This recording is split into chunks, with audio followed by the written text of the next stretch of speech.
You know the biggest lie in sales training? More product knowledge equals more sales. But it doesn't. You can have the smartest person in your sales floor, but if he views sales as begging or bothering to the customer, he will never pick up the phone. I'm telling you this through my consultancy experience. The obstacle isn't their skill set, it's their identity.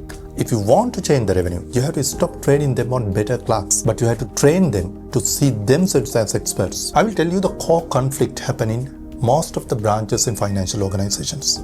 Most of the salespeople view outbound selling as an imposition. Subconsciously, they feel beggars asking for a favor. And nobody wants to feel like a beggar. They resist every target you set. As long as they identify as order takers, they simply process what comes to them and they will never hunt.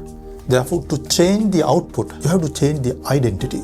You need to move them from feeling like a nuisance to feeling like a necessity. This is not motivation. This is behavioral psychology, especially Daryl Bem's self-perception theory.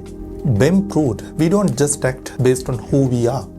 We determine who we are by observing how we act. If your staff spend whole day checking boxes and following administrative protocols, they view themselves as clerks or administrative officers. But if you want to get the hunter results, you just want to instill hunter identity. Now think about this way. Heart surgeon never apologizes from a patient where it hurts because they are doctors solving a problem. We need your sales team to view themselves as financial doctors. When they believe they are curing financial pain, the fear of selling vanishes. According to my own consultancy experience, most banks and financial institutions are culturally misaligned. For example, think about the people you hire. You hire for accuracy, compliance, and safety.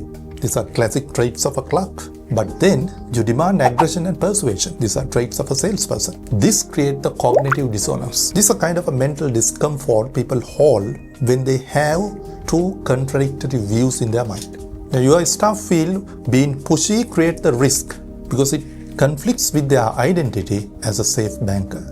They feel unprofessional. Therefore, they retreat to the safety by doing the busy work. Now, can we fix this? Of course we can. I use the advisor frame for this particular challenge. You must reframe the activity. A sales call is not an interruption. It's an intervention. For example, don't tell your salespeople to sell credit cards. That feels like taking money from a customer. Instead of that, tell them that they are going to protect the customer's cash flow by providing an emergency line of credit. Now you see the difference. The mission changes from taking money to providing financial literacy. When your staff feels helping the client rather than hurting them, their self-confidence skyrockets. Identity is most probably reinforced by the language. If you want to have a different behavior, change the vocabulary in your branch. For example, stop asking, did you hit the target?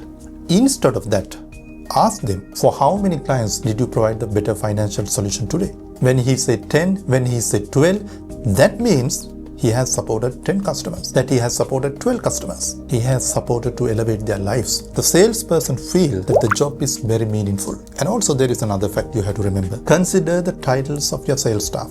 Sales officer, sales executive, it implies a transaction. But if you replace their titles as relationship architect, wealth consultant, that implies the value. Therefore, change the label. It will subconsciously change their perception from order taker to hunter. Therefore, this is the final message. Your people aren't beggars, they are experts. But they will only believe if you build the identity for them. See you soon.